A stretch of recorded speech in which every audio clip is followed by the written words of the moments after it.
दोस्तों, एक ऐसा देश जहां पर अपने घर के मुर्दों को दफनाया नहीं जाता है। हाँ दोस्तों, आपने सही सुन रहा। एक ऐसा कंट्री जहां पर मुसलमान अपने डेट कर जाते हैं तो उसे कब्रिस्तान में दफनाया नहीं जाता है। दोस्तों, क्या है कहानी की असली सच्चाई, आगे वीडियो में बने रहे। दोस्तों यह देश जापान है। वो देश जिसकी हमारी दुनिया में आमतौर पर दो ही चीज़ों की वजह से ज़्यादातर लोग जानते हैं।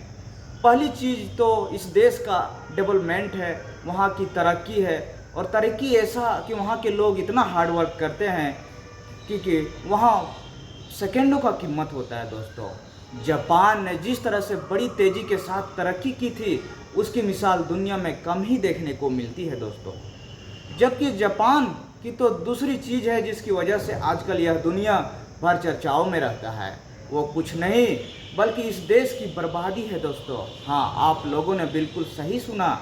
अगर आप लोग गूगल पर सर्च करेंगे तो ऐसे बेशुमार लिखावट और आर्टिकल लिखे जाएंगे, हेडिंग साफ तौर पर यही होगी, जापान डाइनिंग। मतलब है कि जापान मर रहा है। और हैरानी की बात तो यह है कि इसकी वजह से कुछ भी और नहीं बल्कि जापान की हार्ड वर्किंग पॉपुलेशन, जापान का डेवलपमेंट और यही तरक्की है। दोस्तों, क्योंकि सेकेंड वर्ल्ड वार के बाद जापान के लोगों ने जिस तरह से लाइफ स्टाइल को अपनाया है, जिस तरह से वर्किंग कल्चर को अपनाया है, इसके लिए आज तबाही बनी हुई है। दोस्तों, वहाँ के कल्चर में फंसे लोगों अगर कल्चर शादी करते हैं तो शादी कर भी लेते हैं, बच्चे नहीं करना चाहते हैं।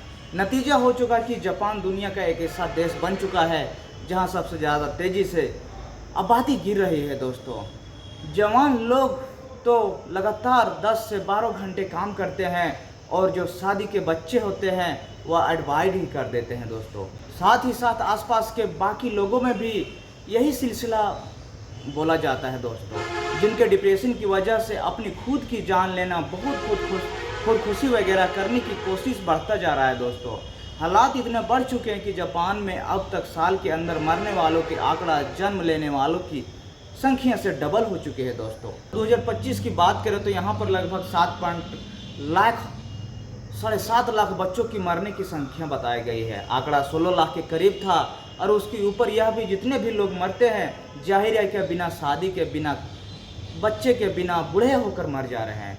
फिर जो जवान भी जी रहे हैं वो बिना शादी के खुदकुशी कर ले रहे हैं। दोस्तों, जो इससे हो रहा है, पीछे आबादी जो बच रही थी वह सिर्फ बूढ़ी आबादी की हो रही है। दोस्तों, यही वजह कि आजकल दुनिया में जापान को बूढ़ों का देश भी कहा जाने लगा है, क्योंकि यहाँ की 40% आबादी तो बूढ़े हो चुके हैं और उन बूढ़ों में से ज़्यादातर लोग जिनकी उम्र 75 साल से भी अधिक हो चुके हैं। दोस्तों, इसलिए जापान देश के सामने इस वक्त अगर कोई सबसे बड़ा चैलेंज है तो वह कुछ और नहीं बल्कि अपने वजूद को बचाए रखना सबसे बड़ा चैलेंज है। दोस्तों, ये तो बात ऑल ओवर जापान की हो गई, लेकिन पिछले कुछ वक्त में ऐसा भी देखा जा रहा है जो जापान के मुसलमान हैं, जापानी मुस्लिम है, वह एक बड़े क्राइसिस का आप कह सकते हैं कि एक ऐसी बड़ी की और अजीबो गरीब और अनहोनी परेशानी का सामना कर रहे हैं। दोस्तों, और जिस तरह की परेशानी दुनिया के बाकी किसी इलाके में बहुत मुश्किल से देखने को और सुनने को मिल रहा है, दोस्तों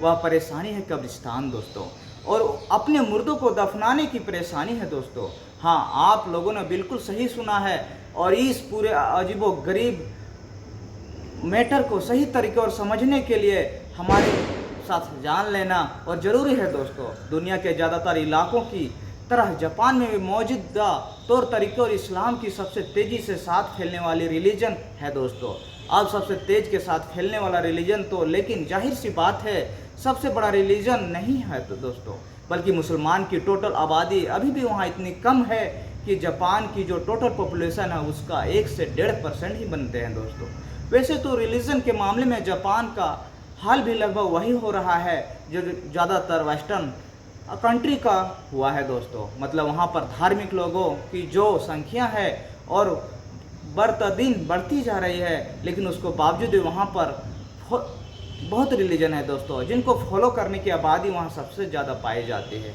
वहाँ का सबसे पुराना रिलीजन शिंटो है, जिनका आमतौर पर बाकी दुनिया में जापान में एक ही धर्म के तौर पर पहचाना जाता है। दोस्तों, क्योंकि इस धर्म की जो जड़ें हैं वह जापान के साथ ही हजारों सालों से जुड़ी हुई है।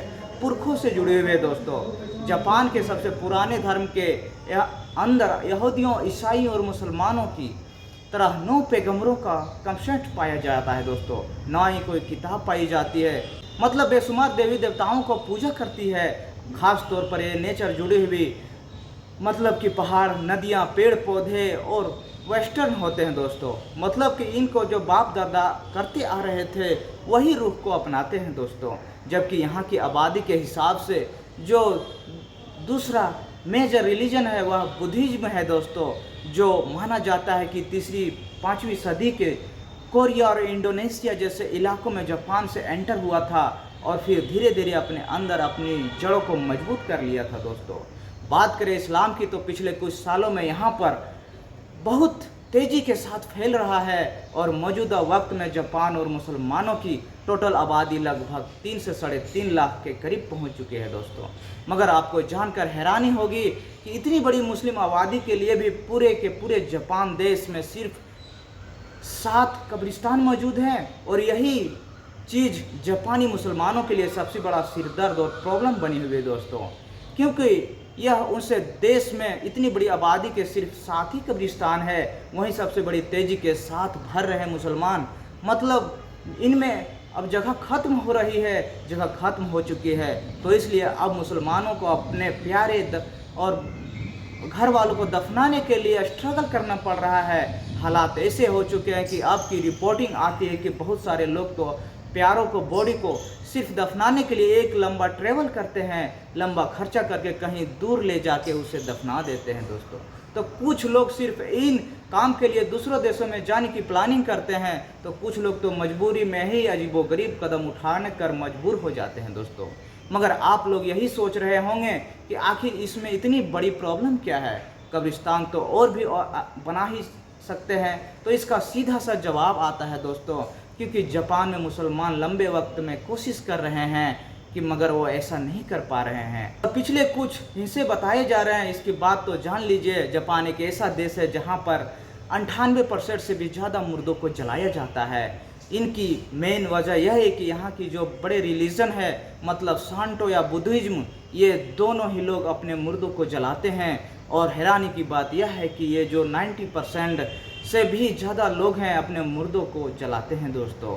यह बाकी जो बचे 1 से 2% कम से कम है वो मुस्लिम समाज के यही ख्याल करते हैं कि लोग अपने मुर्दों को जलाए, ना सिर्फ दफनाएं, बल्कि दफनाए जाते हैं दोस्तों। लोगों के पास जगह की कमी पड़ रही है, जिसकी मेन वजह से कि इन लोगों को लगता है कि इसका कल्चर फैलना, क्योंकि एक ऑल्टरनेटिव फैक्ट है, दुनिया में मशहूर है, आप में से ज़्यादा लोग भी जानते होंगे कि जापान, साउथ कोरिया या इधर के बाकी इलाकों में लोग रहते हैं, वह दुनिया के बाकी इलाकों में रहने वाले लोगों के कल्चर में ना तो घुल मिल पाते हैं, ना ही उसमें ढल पाते हैं दोस्तों, ना ही बाकी लोगों को होने देते हैं। यही वजह है कि एशिया या बाकी इलाकों में बहुत सारे लोग तो जो काम की वजह से जापान में रहते हैं, उनकी तरफ से उसे रिलेटेड बहुत सारे बैड एक्सपीरियंस सामने आते हैं। जबकि मुर्दों को दफनाने से जुड़ी हुई और चीज़ें जो जापानी कम्युनिटी में काफ़ी मशहूर है, जिसकी वजह से वहाँ लोग मुर्दों को दफनाने का विरोध भी करते हैं दोस्तों। यह भी है कि उन लोगों को लगता है कि मुर्दों को दफनाने से जो आसपास के इलाके हैं, जो पूरी सोसाइटी होती है, उसमें बीमारियां फैलने का खतरा रहता है। और जापान की सोसाइटी के अंदर यह जो एक कम्युनिकेशन है, यह जो एक अफवाह पाई जाती है, इसके पीछे एक ऐतिहासिक वजह भी है दोस्तों। इस तरह से जापान में ज़मीन की वजह से पूरे जापान में जितने भी मुसलमान हैं, सिर्फ 7 ही कब्रिस्तान को उन लोग यूज कर रहे हैं दोस्तों। ज़मीन की वजह से, वहाँ बुद्धिज्म की वजह से, रियल सोसाइटी की वजह से वहाँ बहुत सारी परेशानियाँ होती है और जगह कम पड़ने के कारण वहाँ के मुर्दों को नहीं दफनाया जा रहा है, मुर्दों को उखाड़ा जा रहा है दोस्तों। इस तरह से कहानी को अपडेट या इस सुनाने का मतलब कि किसी का दिल का भावना को ठेस पहुंचाना नहीं है दोस्तों। बस मीडिया और अखबारों के रिलेटिव से आप लोग को मैं कहानी सुनाया हूं दोस्तों। आप लोग को थोड़ा सा भी पसंद आए तो कमेंट बॉक्स खाली ना छोड़ें, और अगर मेरे चैनल पर नए हैं तो चैनल को सब्सक्राइब कर दीजिए दोस्तों। फिर मिलते हैं नए वीडियो में, तब तक के लिए नमस्कार।